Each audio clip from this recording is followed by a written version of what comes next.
Hello again and welcome back to this very happy Tuesday.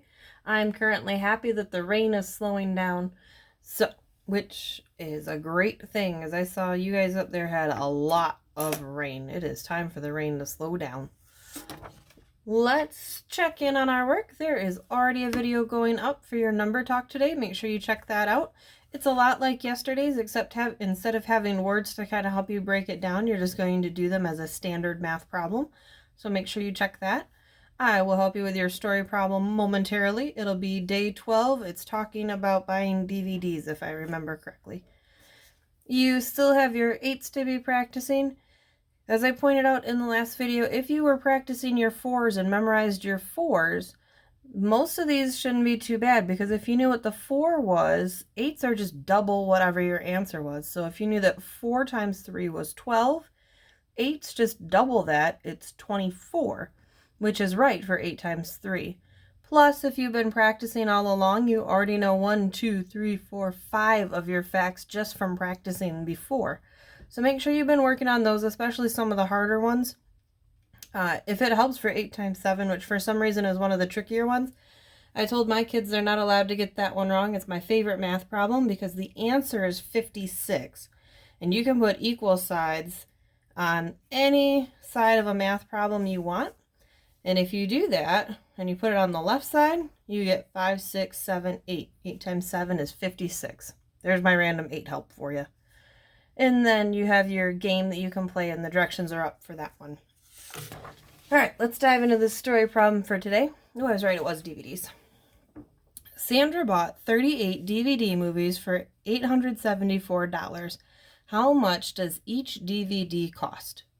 So let's go back through it. I know she bought 38 movies. It cost her this much money. I want to know how much she spent on one. Okay?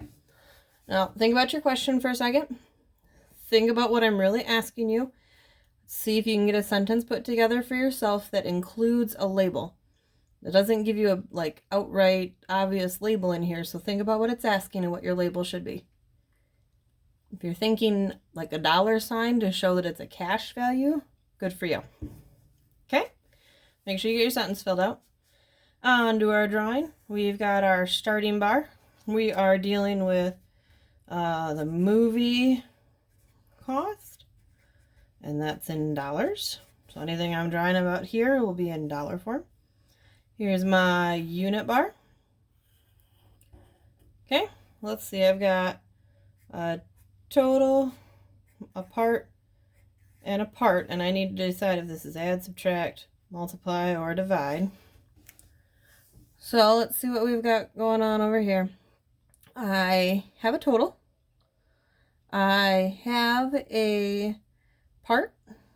So I'm going to fill in my $874. There's my total. Got that part.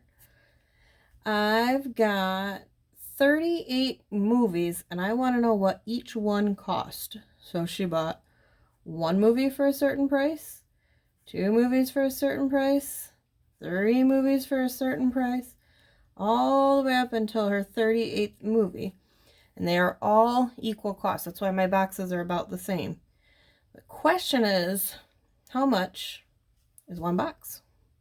So think about those things. Think about your parts and totals and how you're going to arrange your numbers to decide what kind of problem this is, where I need to go back and find what one box is worth when I already have a total and a part.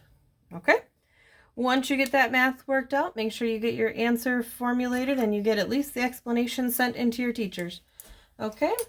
Have a wonderful day. I hope to see some of you this afternoon. Have a good one.